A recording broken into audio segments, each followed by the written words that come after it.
Atlas froze first, his ears pricked forward, a low growl rumbling deep in his chest. Luna, usually the playful one, stiffened beside him, her ice-blue eyes locked on the dark ravine ahead. The forest was supposed to be empty at this hour, a silent stretch of Appalachian wilderness Jonas Keene had walked 1,000 times before. But this morning, something was different, something wrong. Jonas, a 49-year-old veteran, who had traded battlefields for solitude, lived a life of quiet repetition. His cabin stood alone on the ridge, where dawn meant coffee brewed over a wood stove and long patrols through the trees with his 2 dogs. The war had left scars on his body and heavier ones on his mind, so he clung to ritual, to the steady rhythm of boots crunching on pine needles and the company of Atlas's vigilance and Luna's boundless spirit. It was a fragile peace, one he guarded fiercely. Yet peace shattered in an instant. As Jonas followed the line of his dog's gaze, he saw it wedged between 2 oaks below a sleek black SUV. Its front end crushed, one door hanging wide like a broken jaw. There was no road here, no trail, no reason for such a machine to exist in this place. The image didn't belong to the forest. It was like a scar carved into the land, and Jonas knew instinctively this wasn't an accident. It was a warning. He stood on the ridge, rifle strap tightening in his grip, weighing the choice: walk away and pretend he never saw it, or climb down into the shadows where danger waited. Either path meant his quiet life was over. If you want to see where this trail leads and what secrets Jonas, Atlas, and Luna will uncover, subscribe now and join us on this journey. The forest was still breathing around me when I tightened my grip on the rifle sling and pulled Atlas and Luna back from the edge of the ridge.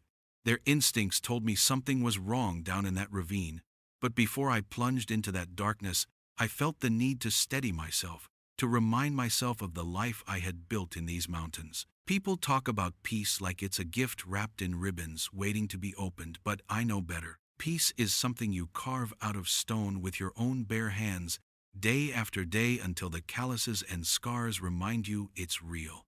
That's what I'd been doing out here, far from towns, far from the noise of the world that never seemed to quiet down after I came back from the war.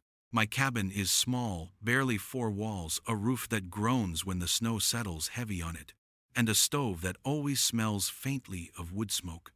To me, it's a fortress. Every plank and nail holds back the ghosts that follow me from the battlefield. Atlas sleeps by the door at night, broad and vigilant, while Luna curls closer to the stove, her coat warm against the chill that always seeps through the floorboards. Morning starts before the sun shows itself. I wake from dreams that are never gentle faces, half-remembered gunfire that echoes even when the forest outside is silent. I wash in the cold water. I draw from the creek, shave with a razor that's older than I care to admit, and boil coffee in a dented kettle that once belonged to my father. By the time I lace my boots, Atlas is already pacing, eager for the patrol, and Luna is wagging her tail like she can't wait to race through the trees. That routine keeps me alive. We don't walk trails. We move where the land tells us to. Atlas leads with precision, his body taut, his nose testing the air for threats I'll never sense. He's a soldier in his own right, bred to protect, and I trust his judgment more than my own when silence hangs too heavy. Luna balances him out, quick, curious, sometimes reckless, darting ahead to chase scents and then circling back with a grin that almost makes me forget what I've lost. Together they are my family, the only one I've got left, and in their eyes I see a kind of faith I don't deserve, but lean on anyway. Out here, solitude is both medicine and punishment. The mountains give me distance from people, and that distance keeps their questions away. I don't have to explain why I startle at loud noises, why I avoid crowded places, why sometimes I stare at nothing for longer than I should. But the same solitude sharpens the memories until they cut deep. When the wind shifts just right and rustles the trees, it sounds like radio chatter. When the rifle rests heavy on my shoulder, it feels like I'm back in uniform. And when I close my eyes, I see the same alleyway over and over, a child's eyes wide in shock because of what my bullet did. I tell myself I came to these woods to heal, but the truth is I came here to hide. Hide from the world, hide from myself, hide from the weight of decisions I can't take back. The cabin sits on the ridge like a scar. In the wilderness, a place I can disappear into when the nights get too long. Some days I split wood until my hands blister, not because I need more firewood, but because the ache keeps me grounded. Some nights, I drink coffee long after I should be asleep, listening to the steady breathing of Atlas and Luna, reminding myself that at least they're safe, at least they trust me. I built rules to keep the silence intact. No visitors, no roads that lead directly to my door, no contact with the old life. Those rules gave me control, or at least the illusion of it. But deep down, I always knew control was fragile. One sound, one scent carried on the wind, one reminder that the world doesn't leave you alone just because you walk away from it. Any of those could shatter the quiet. Atlas and Luna feel it when I'm unsettled. Atlas stays closer, his eyes sharp, a low growl, ready if the wrong kind of silence falls. Luna, instead of pulling away, pushes in, resting her head on my knee, whining soft as if she knows I'm drowning in something she can't see. They remind me I'm not completely gone, that someone depends on me staying upright. Without them, I'd be a ghost in these mountains. With them, I'm still a man, scarred, but breathing.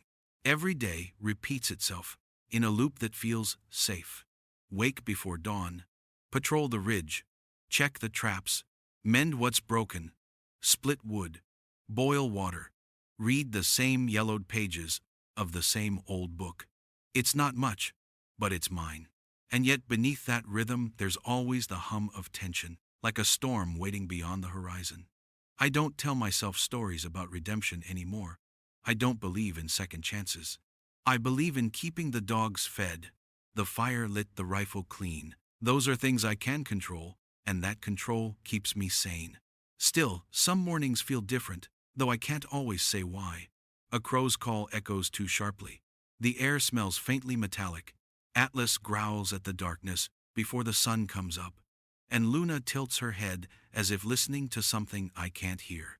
Those are the days I feel the weight of the past pressing hardest, whispering that the life I built is only a pause, not an escape.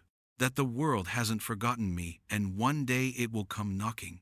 And now, standing on that ridge with Atlas rigid as stone and Luna's fur bristling in the cold air, I realize the day has come. The black SUV below, broken and misplaced, isn't just metal against bark. It's proof. Proof that my rules, my distance, my fragile peace were never enough to hold the world at bay. I can feel the old part of me stirring, the soldier, who scans every angle, calculates every risk, who knows instinct is just as valuable as logic. For years I've told myself I would never go back, never let the past drag me into another fight. But I also know one truth I can't shake. When Atlas growls and Luna whines, when their bodies tense and their eyes fix on danger, I follow, always. Because if I've learned anything in the war and in the silence that followed, it's this. When man and animal diverge, you trust the animal, always. And so the silence I carved for myself is broken, and the choice I've avoided for years is here, in front of me. Turn back to the cabin and pretend I never saw what waits in the ravine, or step into the shadows and let the hunt begin. Again, Atlas's growl still hummed in my chest when I started down the ridge, Luna pacing nervously at my side, the black shape wedged between the oaks below, cut against the natural lines of the forest, a wound in the earth that didn't belong. I knew my dog's Atlas didn't growl at shadows, and Luna didn't tremble over nothing. Whatever waited down there, it wasn't a trick of light or imagination. It was real, and it was wrong. The slope was steep, littered with loose rock and slick roots. I moved slow, keeping my weight balanced, my rifle slung across my chest, eyes on the trees, in case the forest decided to whisper another secret. Atlas stayed ahead, methodical, his shoulders rippling with controlled strength. Luna was restless, darting in and out, her breath rising in small clouds against the morning chill. The deeper we went, the heavier the air grew, as if the trees themselves held their breath. When I finally reached the ravine floor, the sight of the SUV hit me like a fist.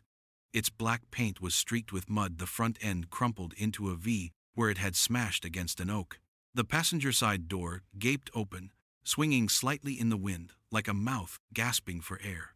Shards of glass glittered among the ferns, tiny mirrors catching the weak sunlight. I circled slowly, every step deliberate, every nerve taut. There was no road here, no path wide enough for a vehicle of that size. It was as if it had fallen out of the sky and landed here broken and abandoned. Atlas sniffed the ground near the door, hackles still raised. His nose pressed close to a patch of disturbed earth, where the leaves had been scuffed away in a chaotic struggle. Beside him, Luna pawed at the dirt, whining as she uncovered a smear of dark dried blood. My stomach tightened. A crash was one thing, nature made no promises, but blood-dragged earth shell casings, half buried near the rear wheel, those were human signs, violent signs. I crouched to examine one of the casings. 9mm, not the kind you take hunting, the kind you carry when you want to make sure people don't get up again. I let it rest in my palm, cold metal, against skin that remembered too well what this caliber could do. 1,000 battlefields came rushing back, but this wasn't war overseas. This was my forest, my silence, my fragile peace, and it had been invaded. I found tire tracks in the mud, deep gouges running alongside the SUV. They told their own story. A larger vehicle had pushed this one off an unseen path, forcing it down into the ravine. Heavy-duty treads, maybe a truck, maybe more than one.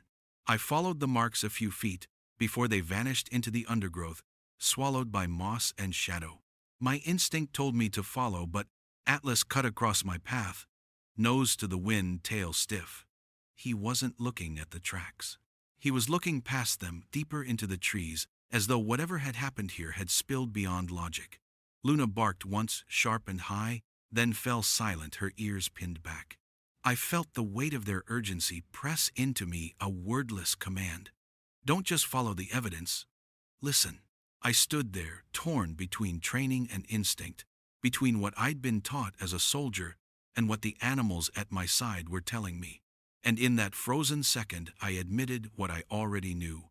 This wasn't random. This wasn't an accident. My eyes caught on something bright, half hidden under a fern, just a flash of color against the green. I bent down and pulled it free. A small backpack, blue, with a stitched cartoon rocket ship on the front pocket. It didn't belong in this place any more than the SUV did. Children didn't play here. Families didn't picnic in this wilderness.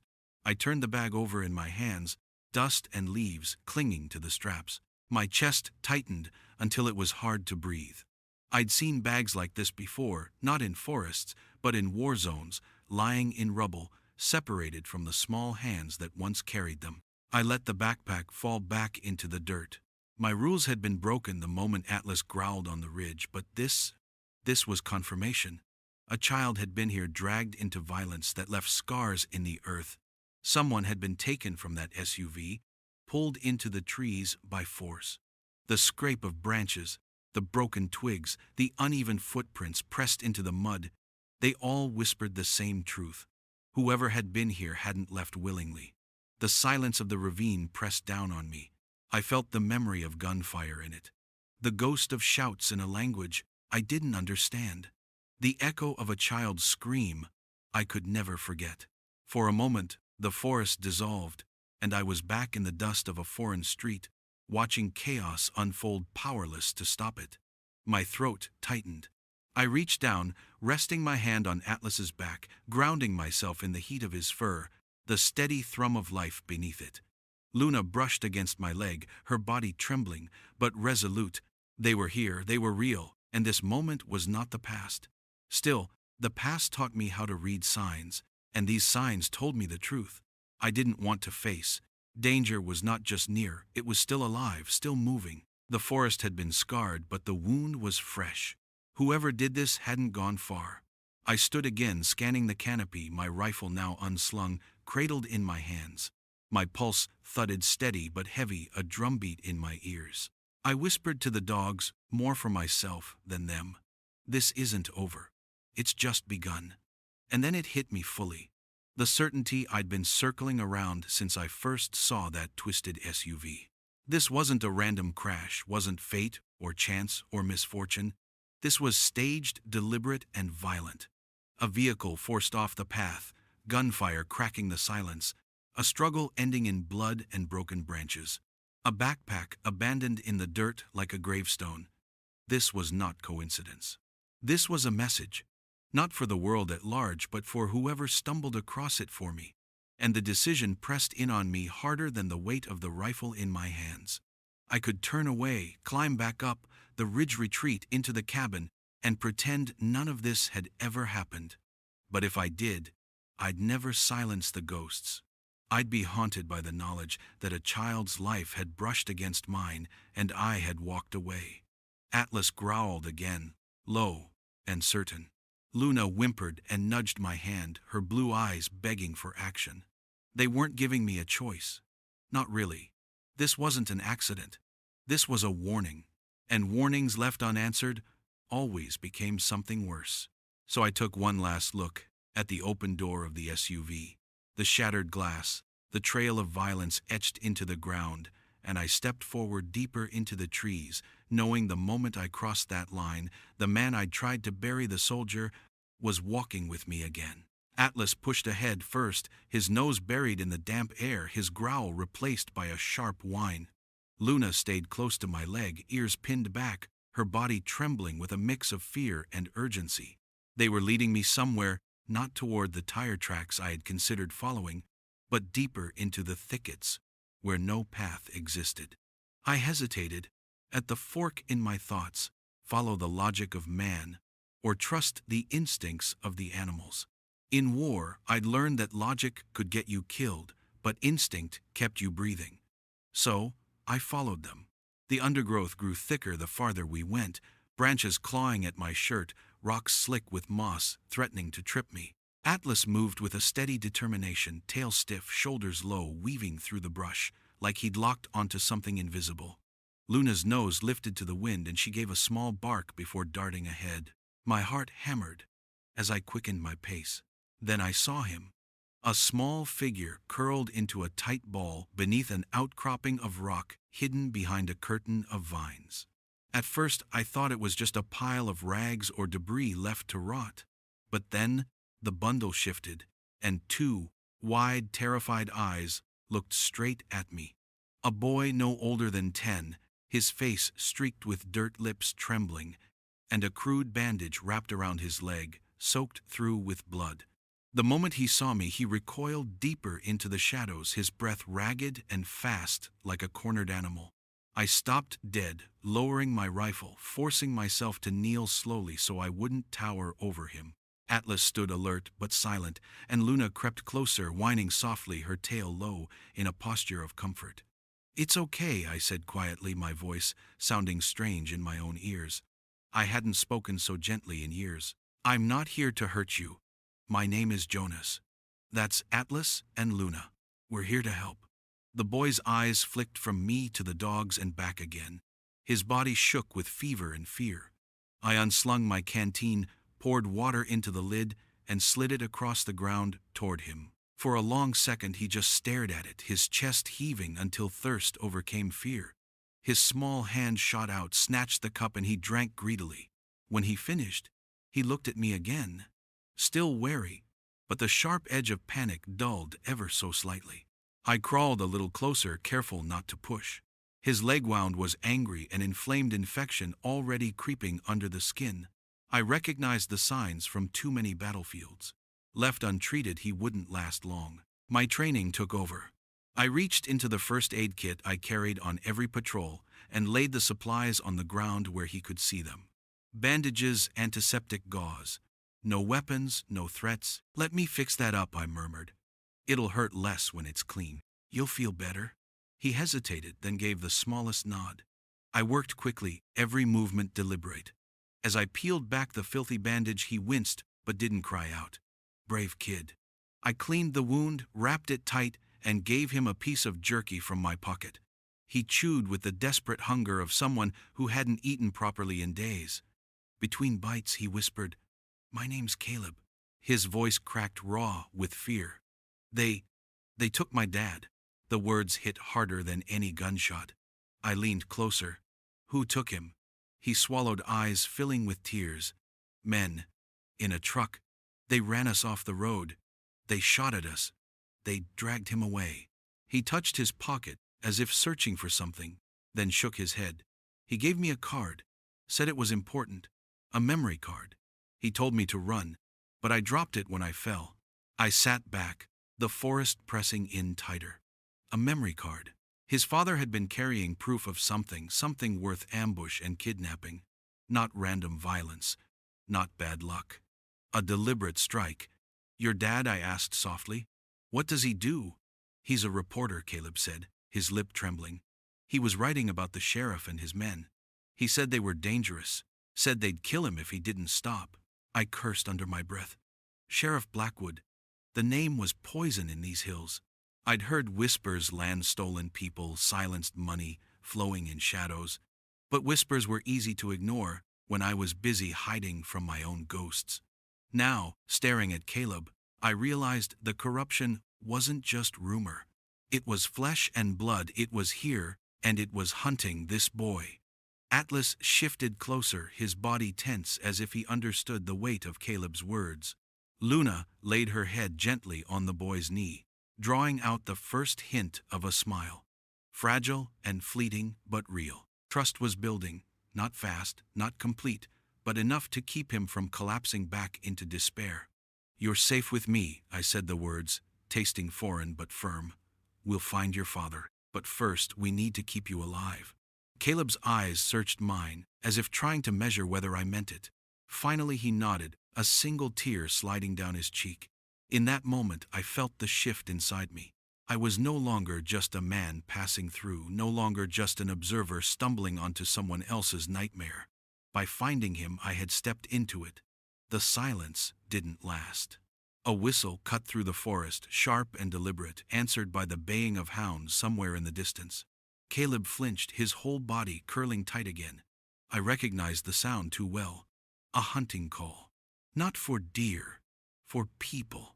I crushed the fire of panic in my chest, forcing my voice steady. We have to move. I stamped out the small embers from my earlier camp, scattering dirt to cover any trace, my hands moving fast, automatic. Atlas was already at attention, ears straining toward the distant dogs. Luna pressed against Caleb, steadying him as he tried to stand. His leg shook under his weight, but determination lit his eyes. I gave him my shoulder, adjusted my grip on the rifle, and felt the heavy truth settle into place. I hadn't chosen this, but choice no longer mattered. A boy had been thrust into my arms, a father's life was dangling by a thread, and the predators circling these woods weren't going to stop. I was no longer hiding. I was responsible. And responsibility is heavier than any rifle I've ever carried. The whistle still echoed in my ears when Atlas stiffened and Luna pressed tighter to Caleb's side. The sound of hounds carried through the forest, growing clearer with every heartbeat. We didn't have time to think. Instinct and training took over. I grabbed Caleb by the shoulder, guided his weight onto me, and pushed us into the deeper woods. Atlas trotted ahead, his nose high, every muscle tight as a coiled spring. Luna stayed back with Caleb, nudging his leg when he stumbled, her loyalty as fierce as any weapon I carried. We didn't run headlong, that would have left a trail even the greenest tracker could follow. Instead, I cut us into a shallow creek, the icy water swirling around our ankles as we moved upstream. The cold bit into my bones, but I welcomed it. Water erased, scent-blurred footprints bought us time. Caleb gritted his teeth, face pale with fever. But he kept moving, clinging to my arm, whispering, "I can do it," every time he faltered. His determination reminded me of younger soldiers I'd led, boys, too eager to prove they could keep up, too stubborn to quit, even when their bodies begged them to stop. Half a mile later, I guided us out of the creek, veering into a dense stand of laurel, where the branches knitted overhead like a roof. Atlas halted, ears pricked. I crouched low, pulling Caleb with me, signaling the dogs to stillness. Voices drifted through the trees, men cursing, one of them laughing, the sound sharp and cruel. The dogs barked in the distance, hounds sniffing at the ground where we had left it muddied. They were close, but not close enough to see us. My chest tightened as I listened. One voice I recognized, though I hadn't heard it in years. Sheriff Blackwood. His drawl carried authority twisted into arrogance. Find the boy.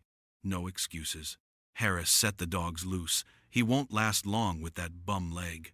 The words made Caleb flinch, his fingers digging into my sleeve. I looked into his eyes, wide and terrified, and pressed a finger to my lips. He nodded, swallowing hard. We crawled deeper into cover. I forced my mind to stay present, but memories crashed in anyway. The cadence of their search, the clipped commands, the thud of boots, it all pulled me back to another hunt, another place, when I was on rooftops with a rifle scanning alleys where enemies and innocents blurred together. I remembered pulling the trigger, the doll falling from a child's hand, the sound that tore through me more than any gunshot could. For a moment, the forest tilted, and I wasn't in Appalachia anymore. I was back in the dust, drowning in the same mistake. A wet nose pressed against my cheek. Atlas. He had doubled back, nudging me, pulling me out of the spiral. His amber eyes locked on mine with a steady certainty. Beside me, Luna whined softly, brushing her flank against Caleb until the boy's shivering eased. They anchored me, reminded me that the ghosts weren't here, the living were. I couldn't fail them the way I had failed before. We moved again, every step a calculation. I led us uphill, knowing elevation would give us sightlines and buy us a fraction of control. When the dogs bayed again, closer this time, I set Caleb behind a fallen log and scanned the terrain. Traps and tricks came back to me like muscle memory. I dragged a branch to leave a false trail, set a trip line with fishing wire from my kit, just enough to make noise and send a pursuer in the wrong direction. Every distraction was time stolen, and time was survival. The chase stretched through hours that felt like years. The sun dipped, low shadows lengthening the forest, shifting into something colder, more dangerous. Caleb's fever spiked his steps, faltering, until I carried him over my shoulder. His weight, light, but heavy with meaning. His head rested against my back, too warm, his breathing shallow. I whispered to him as I walked, promises I wasn't sure I could keep.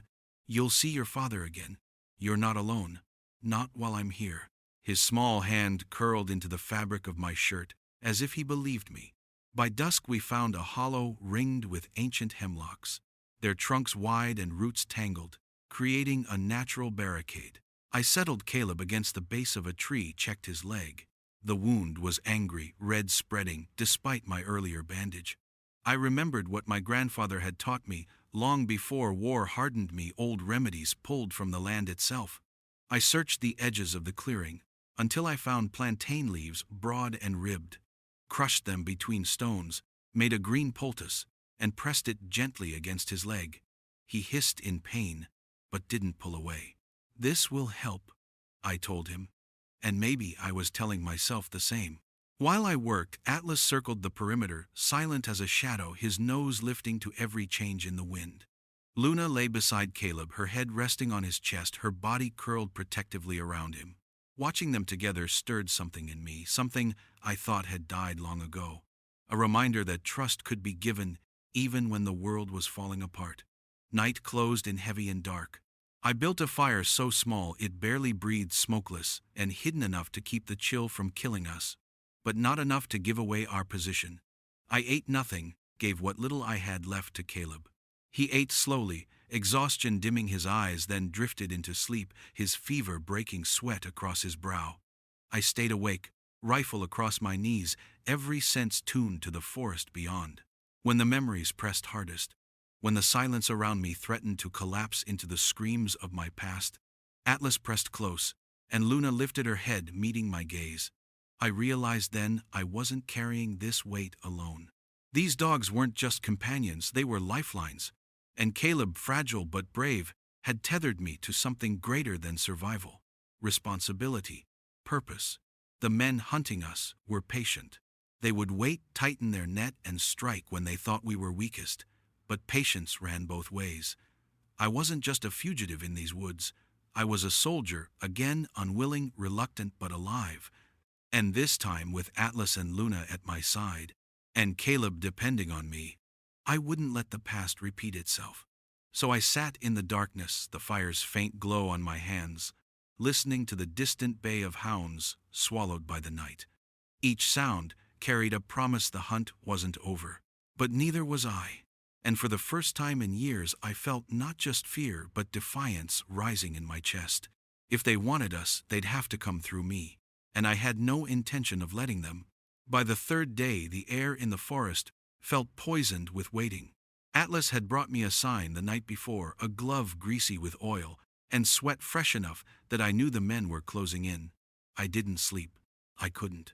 Every crack of a twig felt like a warning. Every breath of wind like a whisper of boots in the brush. I'd been hunted before, but this time it wasn't just my life at stake. Caleb lay curled against Luna, the husky's thick fur wrapped around him like a blanket, while Atlas sat at the mouth of the hollow eyes, fixed outward ears twitching with every phantom sound. At dawn, I made the decision I'd been avoiding. Running wouldn't save us. Hiding would only delay the inevitable. We had to strike first. Caleb deserved more than to be dragged from cover while I clung to cowardice. My scars had taught me this truth long ago. When you let fear drive you, people die. We moved back toward the ravine, where it had all begun. My gut screamed it was a trap, but traps can be sprung in reverse if you're patient and ruthless enough. Atlas and Luna padded silently at my flanks, their bodies taut with anticipation. Caleb followed, limping but determined, clutching the jacket I'd found for him. Every step of his small boots in the soil sounded heavier than rifle fire. When we reached the broken SUV, the forest was too quiet. No birds, no insects, just stillness. My skin prickled. I shoved Caleb behind a boulder and raised my rifle. That's when the voice came rolling out from the trees with a smug drawl that made my blood boil. Well, well. Looks like the mountain ghost finally crawled out of his hole. Sheriff Blackwood stepped into view, broad shoulders filling his uniform, his face wearing a smirk carved from arrogance. 2 deputies flanked him, rifles raised, eyes hungry for violence. The sheriff's gaze flicked to the boy, then back to me. Hand him over, Keen. You're outnumbered, outgunned, and too damn old to play hero. I steadied my rifle sight locked on his chest. My voice came out low, steady, colder than I'd felt in years. You're not taking him. Not today. Not ever.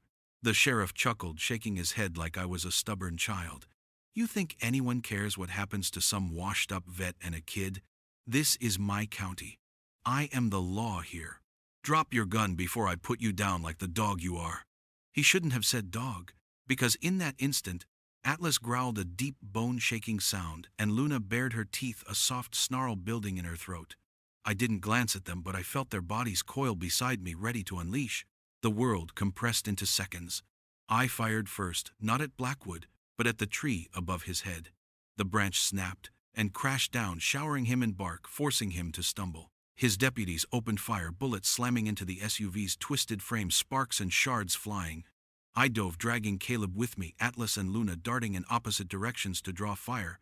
Chaos erupted.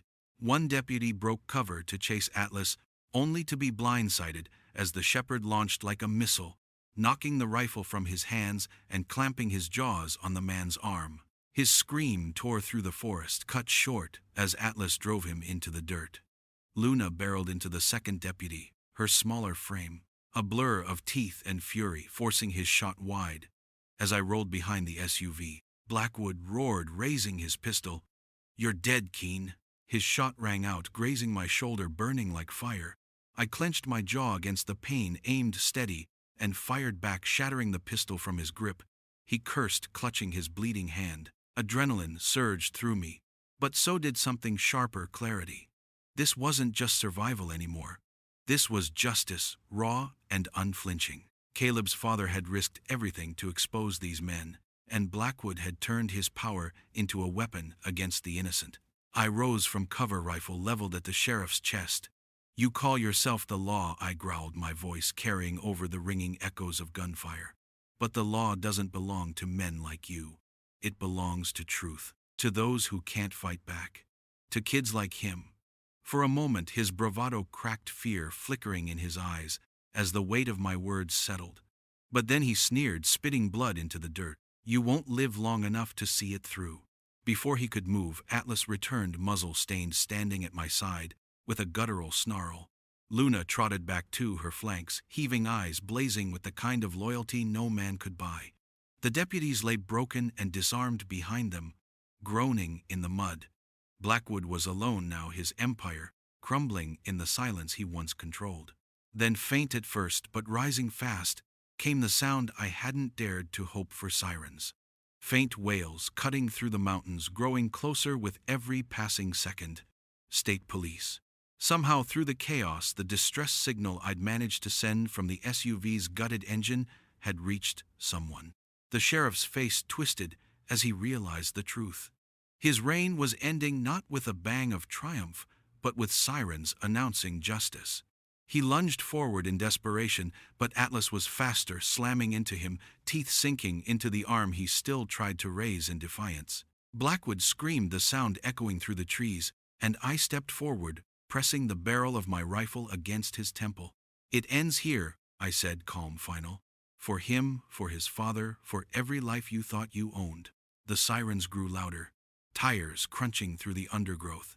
As troopers poured into the clearing, weapons raised, eyes wide at the scene before them. 2 bloodied deputies, a disgraced sheriff, pinned under a German shepherd, a boy clutching his rescuer's arm, and me, a soldier who never asked for this fight, but saw it through anyway. I lowered my rifle as the officers surged in, their commander barking orders, handcuffs snapping shut on Blackwood's wrists. The sheriff shouted curses, spitting venom even as he was dragged away, but his voice was hollow, now stripped of power.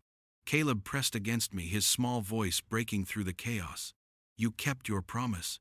I looked down at him, at Atlas, panting beside me, at Luna, leaning against my leg, her fur warm with trust. For the first time in years, I felt something heavy lift. Not all of it, not the ghosts I'd always carry, but enough. "Yes," I said, my voice rough, but certain. This time, I did. And in that moment, I knew the truth: survival had never been enough. Justice had always been the fight worth bleeding for. The sirens faded into the distance long after Sheriff Blackwood was dragged away in chains. The clearing smelled of gunpowder and pine, a strange mixture of endings and beginnings. Deputies groaned where they lay bound, their weapons collected, their power gone. Caleb sat near me, pale but alive, his hand clutching mine with the fierce grip of someone who'd seen too much, but refused to let go. Atlas lay at my side, chest heaving, his fur streaked with dirt and blood that wasn't his own. Luna curled against Caleb, her soft whine easing him into a fragile calm. For the first time in days, I let myself breathe. The fight was over. Justice had come, not clean or simple, but enough to tear the mask off Blackwood's empire. The state troopers found evidence in the SUV, papers and recordings Caleb's father had hidden. It was all there, proof of corruption, smuggling, extortion, even murder. His father, battered but alive, was rescued from a cabin miles north.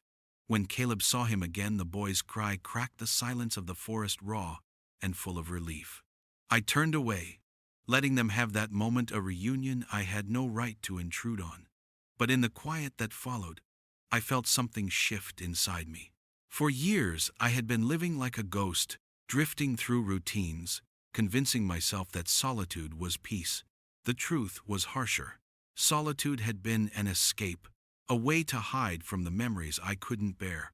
Every sunrise had been the same, every night haunted by the same screams, the same mistakes. I told myself I didn't need people, didn't need purpose. Yet in protecting Caleb, in standing against Blackwood, I'd found both. Purpose had come uninvited, but once it was in my hands, it felt like something I'd been missing all along. That night, back at the cabin, the world was quiet again. The kind of quiet I used to fear because it left too much room for memory. But it didn't feel hollow this time. Atlas lay at the door. Luna stretched by the fire, their bodies relaxed in a way that told me they knew we'd won more than a fight. Caleb and his father stayed in the spare room, their voices a low murmur, the boy's laughter breaking through, every so often, soft but certain. It filled the cabin with something I hadn't felt in years' life. I sat on the porch rifle, leaning against the wall, the stars sharp above the treetops. I thought about the ridge where it all began, where Atlas growled at shadows and Luna trembled at a danger only they sensed. Back then, I believed I was protecting silence, holding on to solitude as if it was the only thing that kept me breathing. But I see it clearer now. Silence wasn't what I needed. Connection was. Responsibility was. The boy's hand clutching mine, the dog standing between me and death. Even the rage I felt facing Blackwood. It all pulled me back into the world I'd abandoned. The ghosts are still here. They always will be. But they don't own me anymore. They don't dictate every choice, every breath. I can look at the forest and see more than a battlefield waiting to swallow me. I can see a home. Not just for me, but for Atlas, for Luna, and maybe, if fate insists, for others who need shelter. I closed my eyes and let the night settle in, not as punishment, but as peace. The same ridge that once echoed with danger now felt like a promise. I wasn't running anymore. I wasn't hiding. I was living, and for the first time in years, that was enough. From the quiet ridge where Atlas first growled at the shadows, to the violent clash that ended Sheriff Blackwood's reign, this story has been about more than survival. It has been about responsibility, about stepping out of the silence of isolation and into the fire of justice. I thought I came to these mountains to disappear, to bury the past under pine needles and stone. But fate placed a wounded boy in my path, and through him a truth I could no longer ignore. With Atlas and Luna at my side, I learned that peace doesn't come from hiding, it comes from standing up when it matters most. Blackwood is gone, his crimes laid bare, but his fall leaves a question lingering in the air. How deep does the corruption run, and who else will try to silence the truth? Caleb has his father back, yet danger has a way of reaching further than we think, and peace, true peace, remains fragile. What would you have done if you found that SUV in the ravine? Would you have walked away or stepped into the darkness as I did? Tell me your thoughts below. I want to hear from you. And if you want to stand with us on the next path, don't forget to like this video, share it with others, and subscribe to the channel. Because this journey is far from over. Atlas, Luna, and I know the forest still holds secrets, and somewhere out there, another shadow waits. Will we be ready when it comes?